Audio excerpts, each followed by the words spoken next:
la gestió d'una ciutat com la de Gandia amb tots els recursos que es necessiten i tots els fronts que s'obrin habitualment i amb aquesta crisi més, no? Sí, estem davant d'una situació sense precedents. Jo crec que la meva generació aquestes coses les ha vist a les pel·lícules o ens les han contades les persones majors, precisament aquestes persones que van viure una guerra, que van viure una dictadura, que han viscut la fam, la por i que ara haurien d'estar relaxats després d'una vida de sacrificis i que tornen a ser les grans víctimes d'esta crisi, no? Una crisi sanitària mundial. Ara l'enemic públic és un virus, és un enemic invisible i està cebant-se precisament amb aquesta generació que són les persones grans, les que han construït este país, les que s'han dedicat a cuidar-nos tota la vida per a que nosaltres puguem créixer en aquest estat de benestar que tenim actualment, que jo crec que és un dels més envejables i més rígids del món, i sin embargo són ells els que tornen a ser les víctimes, com dic, i per això hem de tindre molta consciència social i saber que tal vegada nosaltres les estadístiques ens diuen que no ens afecta tant aquest virus, però podem estar transmetent-lo a aquestes persones que tenen un risc major amb aquesta dolència i per tant el millor que podem fer per a salvar vides, i és així, salvar vides, és quedar-nos a casa i ser complidors. En aquest sentit, l'Ajuntament de Gandia des del primer moment ha estat complint el que primer eren unes recomanacions i el que després han sigut ja obligacions. Com a Ajuntament estem fent que la nostra policia, en coordinació amb els altres cossos i forces de seguretat de l'Estat, facin complir a tots els ciutadans de la nostra ciutat els requeriments, les obligacions d'estar confinats a casa, d'eixir sols per a lo precís i per al que està exenta aquesta obligació de quedar-se en casa. I després, havíem d'estar també del costat de les persones, perquè no és el mateix que te confinen a casa i que tingues una cobertura, sigues una família al complet, que estigues a soles o que tingues mobilitat reduïda, o que sigues una persona gran que precisament és el col·lectiu de risc i no ha d'anar cada dia al supermercat o en cada moment que ho necessite perquè està posant en risc la seva vida. I per tant havíem de posar recursos extraordinaris, serveis extraordinaris, i des del primer moment ha sigut això el que hem habilitat. Me preguntava si era difícil. En esta ciutat t'he de confessar que sempre tot és fàcil. Les situacions d'emergència són fàcils. Tenim col·lectius, entitats preparadíssims, Creu Roja, Càritas, el propi Departament de Benestar Social, el propi Ajuntament de Gandia. Cada vegada que hi ha una alarma demostra que som una administració sòlida, que està preparada per a tot, també per a les emergències. I la veritat és que jo m'emocione cada vegada que pense i me sent molt orgullosa de la ciutat que tinc l'honor i el privilegi de governar. Senyora alcaldessa, però clar, molta gent es pensava, per exemple, que estos dies, sobretot els primers dies d'aquesta crisi, tot es paralitzaria i vostès des de l'Ajuntament han posat tots els esforços per a que no siga així. Vull dir, l'Ajuntament és cert que en teletreball, però continua funcionant. És una obligació que tenim. De fet, quan així tots aprenem, això és un màster per a la vida i cada vegada que el govern d'Espanya compareix aprenem alguna cosa. I jo estic aprenent moltíssim. És necessari confinar a la gent, paralitzar d'alguna manera la societat per a que es paralitze aquest contagi o aquesta transmissió del virus que se fa per l'activitat social, simplement amb l'encontre amb una altra persona per motius laborals o per motius socials, perquè siga la nostra família o el que siga, està podent provocar aquest contagi i, per tant, la transmissió del virus. Així, la gran por és que els contagis desborden perquè se facin a una velocitat massa gran, desborden el sistema sanitari, que no te puguen atendre, que no puguen curar-te simplement perquè no te poden atendre, perquè està desbordat. I, per tant, el principal objectiu és evitar els contagis. Però de la mateixa manera no podíem deixar de desassistir les necessitats bàsiques de la gent. La gent en sa casa continua necessitant encendre la llum i que n'hi hagi llum, la calefacció, necessita l'aigua, necessita menjar, necessita els productes de farmàcia i medicaments al seu abast. I per tant necessitem a tota una societat que continua estiguent en marxa, els supermercats, les farmàcies, els hospitals, els mitjans de comunicació que vos he dit que sou bàsics per a transmetre la informació. De manera que Aquest equilibri perfecte entre el confinament i les restriccions amb el mínim de vida socioeconòmic que fa falta per a mantenir la societat en marxa és el que s'ha d'intentar, no? I el que s'ha de procurar. És un equilibri complicat, però torne a dir que en esta ciutat els reptes ens posen sempre a l'alçada de les circumstàncies. Així hem viscut un incendi fa molt poc, hem viscut fa molt poc també amb el Glòria, no? Vam tindre que desallotjar també a moltes famílies d'una barriada de la nostra ciutat per perill de desbordament, i sempre l'actitud de la gent ha estat a l'alçada de les circumstàncies. I vosaltres ara estàveu parlant d'Amparo Gallego, no sabeu la quantitat de persones de manera individual, de col·lectius, d'entitats, d'empreses que s'han posat a disposició de l'administració pública. Estic parlant d'hotels, de restaurants, de tendes que ens han cedit els seus locals, que no estem gastant-nos perquè ara mateix no fan falta, però que tenim aquest llistat preparat per si la Conselleria o el Ministeri volguera habilitar algun recurs extraordinari i els farà falta aquestes infraestructures. Empreses que estan pagant de manera directa mascaretes o altres materials per a subministrar-los a l'hospital de manera altruista, de manera solidària i exemplar. La veritat és que, a pesar de les dificultats, jo me sent tinc un sentiment agredolç, no? Perquè sé que la gent està patint, però també sé que la resposta de la resta de la ciutadania està en cobrir les necessitats dels demés.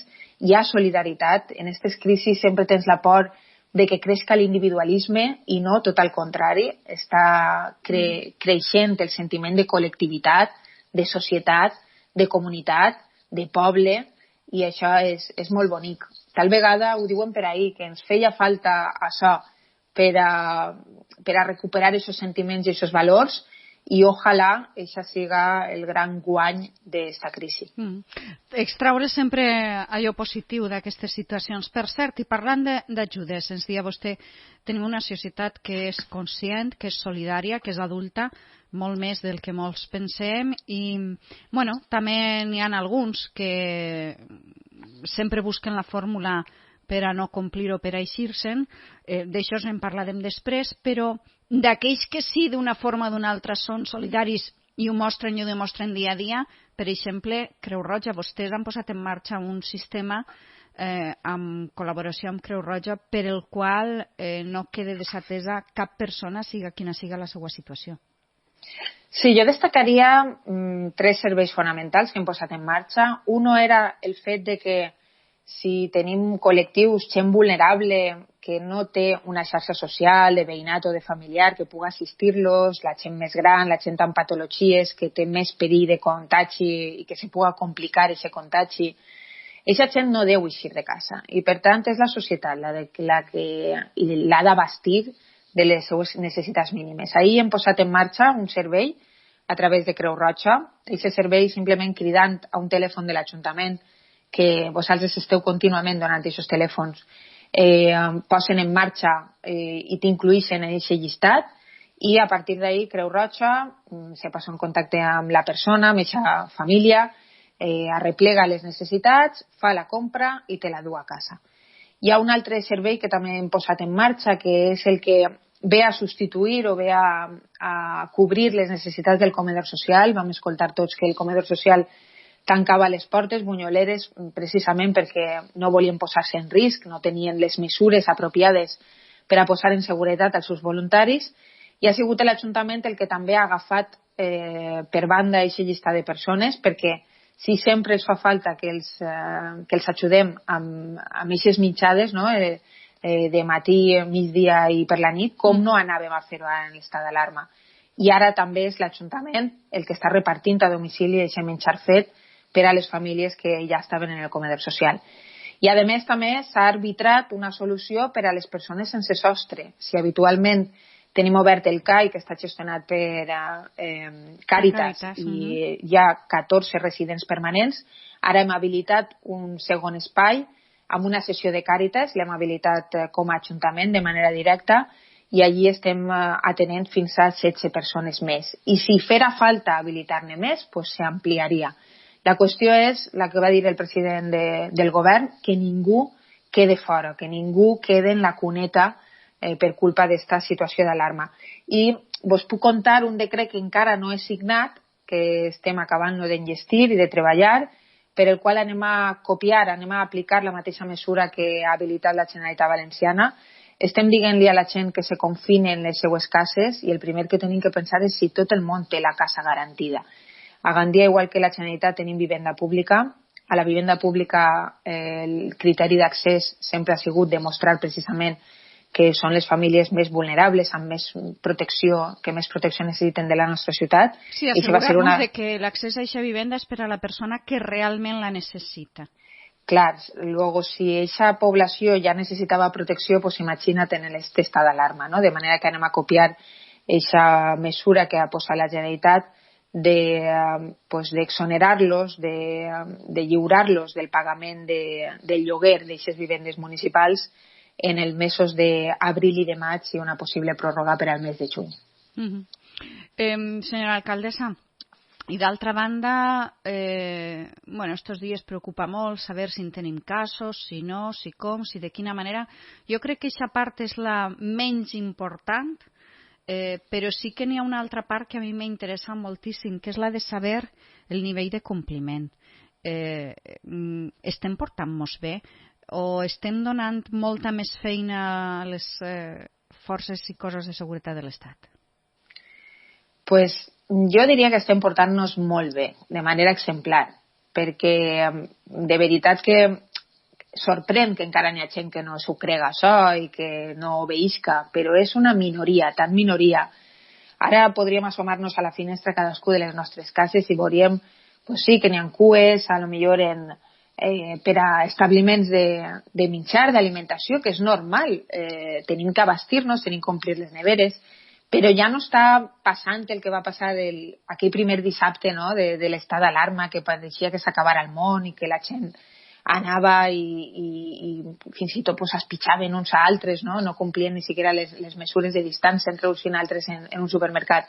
Tot això ha anat passant. Jo crec que la gent ha anat entenent, també perquè ha anat tenint molta informació, sap què és el que té que evitar, sap que evitant el contacte social està evitant la mort de moltes persones, perquè això és una cadena exponencial. Avui te contagies tu i tu li ho transmeteixes a 3 i demà aquests 3 li ho transmeteixen a altres 3, de manera que en 2 dies el teu contagi s'ha multiplicat per 10, no? I això és el que hem d'intentar evitar, perquè si els 10 eixos contagiats anem tots alhora a l'hospital, doncs acabarem per esgotar els recursos que tenen els hospitals, no? Els hospitals no estan preparats per a una pandèmia. De manera que jo sí que diria que de manera majoritària, perquè estem parlant de que en esta setmana haurem tingut més de 200 denúncies, però què són 200 denúncies per a una ciutat de 75.000 habitants que està confinada? Per tant, jo sí que crec que de manera molt majoritària la gent ho ha comprès, però també que hem de ser molt rigorosos i molt exigents amb tots aquells que incomplixen, perquè per culpa d'ells podem estar trencant aquesta contenció, no? Me dius les xifres de l'hospital. Les xifres de l'hospital jo no les manejo en número concret, però sí que sé que està contingut. A la nostra ciutat i a la nostra comarca està contingut. Les mesures de confinament estan donant aquests fruits, així que no baixem la guàrdia. Allí la gent està jugant-se la vida de manera literal. Són molts els equips de professionals que estan atenent ja fins i tot de manera exhausta, perquè això requereix molta atenció, molt de rigor, qualsevol pas en fals pot provocar un contagi. Ara el problema seria o és que se contagie precisament el personal sanitari, que se contagie la policia, les forces de seguretat, aquells que ens estan assistint, si es contagien i tenim que retirar-los del carrer i d'aquesta ajuda que estan prestant-nos... Ahí sí que tindríem un problema greu. Clar, i per tant, per això i per ells hem de ser molt estrictes, no? Ahir ens arribava una bona notícia. Havíem tingut o teníem en els darrers dies a 4 persones infectades per coronavirus en la UCI i a 2 d'elles se li donava l'alta de la UCI i passaven a planta. Això és una bona notícia. que en la nostra ciutat els nostres infectats estiguen evolucionant de manera favorable. Sempre hi ha algun cas en el qual tenien dolències ja molt dures. Tenim el cas, no, d'un exfuncionari del nostre ajuntament que patia un càncer, que estava a l'espera d'un trasplant, i si a més es va contagiar de coronavirus, era ja insalvable, no? Però si no són casos així en els que pareix que tot s'ha ajuntat, no, per a cebar-se en el mateix malalt, si entres més o menys en condicions normals i tenim una bona assistència mèdica, ojalà que tota aquesta gent se salve. Així és. Nosaltres la veritat és que no estem donant aquestes xifres, primer perquè ens sembla que són molt inestables, que poden variar molt, i jo crec que el que més importa és saber que complim i sobretot que tenim la situació continguda, com es deia vostè, per a continuar endavant. Però jo crec que n'hi ha un aspecte o una situació que a molts es pot semblar puntual, no? Però que a molta gent, a molta ciutadania els va donar de deberes la imatge de la gravetat de la situació que estem patint, perquè molts, efectivament, fins que no va plegar l'exèrcit a la ciutat de Gandia, es pensaven que això era una mena de vacances. Com va afectar a la ciutadania i com es va veure la plegada de l'exèrcit, alcaldessa? Doncs jo crec que en este cas l'arribada de l'exèrcit es va veure com un reforç, es va veure com un aliat que venia a ajudar. De fet, va coincidir precisament en que era el dia de Sant Josep i que van arribar més o menys a les 12 del migdia, i així la gent havia previst estar als balcons amb música i, d'alguna manera celebrar de manera típica el Sant Josep. Efectivament. I va coincidir amb aquest despliegue, no, de l'exèrcit que arribava amb els seus vehicles militars i va arrencar un aplaudiment de la gent que estava en els balcons. I jo crec que això és una bona manera d'arreplegar el sentiment de la ciutadania. La ciutadania sap que la situació és greu i, per tant, sempre que algú vinga a ajudar-nos o que s'aplique o se posi en marxa algun recurs o alguna mesura per a ajudar, la van aplaudir. I en aquest cas nosaltres també hem aplaudit.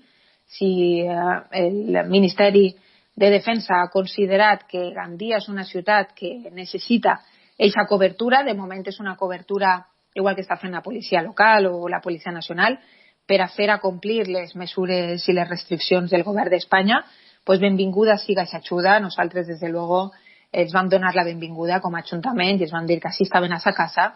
Els vam explicar quins dispositius n'hi havia en Gandia perquè conegueren la ciutat. Ja la coneixen, jo diria que perfectament, com si foren ciutadans d'ací, i ja són un cos més que està en la nostra ciutat ajudant. Senyora alcaldessa, vam conèixer les mesures que vam emprendre vostès a nivell econòmic, també a nivell assistencial.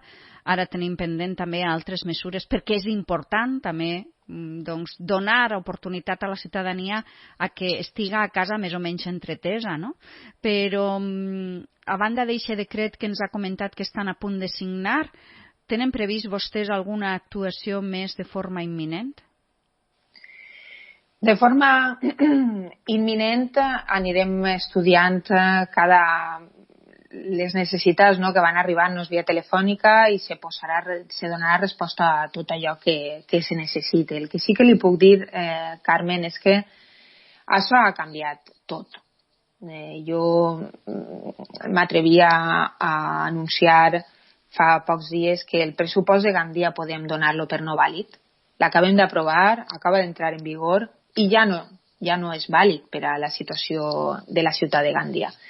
Seran moltes les tendes que van baixar la persiana obligats per l'estat d'alarma i que no podran pujar-la. Seran moltes les empreses que no podran aguantar a les seues esquenes esta crisi i, per tant, a banda de sobreviure, i quan dic sobreviure vull dir sobreviure al virus, de no perdre la vida, haurem de sobreviure també social i econòmicament. I, per tant, l'Ajuntament de Gandia tindrà que preparar uns altres pressupostos, uns pressupostos que vagin a destinar els diners a les urgències, a les noves necessitats de la ciutat, a reconstruir-la. Ho deia l'altre dia el president del govern, Pedro Sánchez, i les entitats locals no estem exentes d'això.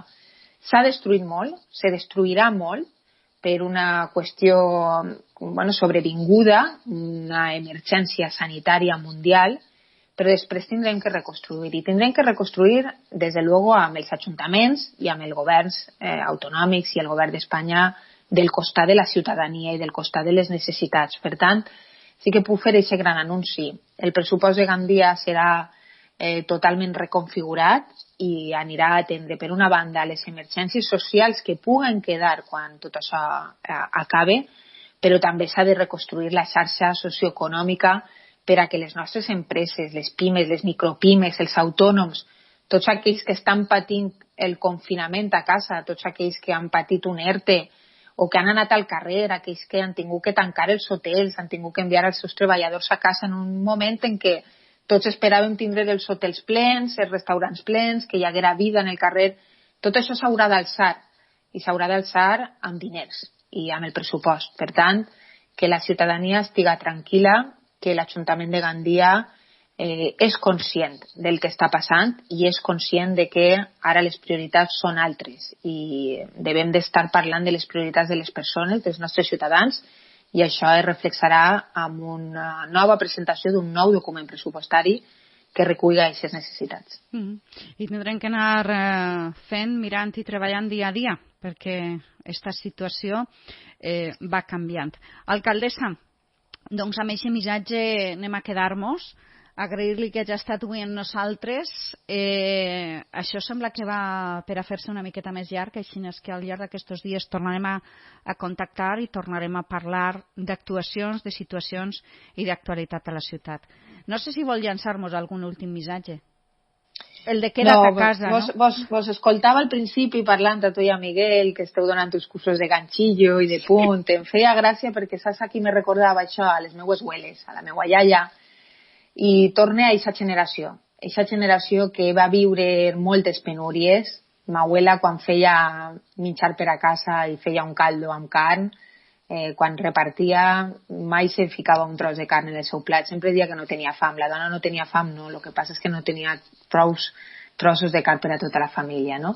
Eixa generació no es mereix que no ens en recordem d'ells i, per tant, activem totes les xarxes que siguin necessàries, també les veïnals, cridem a les nostres famílies, a les nostres personetes, agarrem l'agenda del telèfon, fem eixa cridada per saber com està l'altra persona, per fer-nos un poc partícips de la seva soledat per a que no estiguen a soles, no? Sobretot les persones a soles i la gent gran.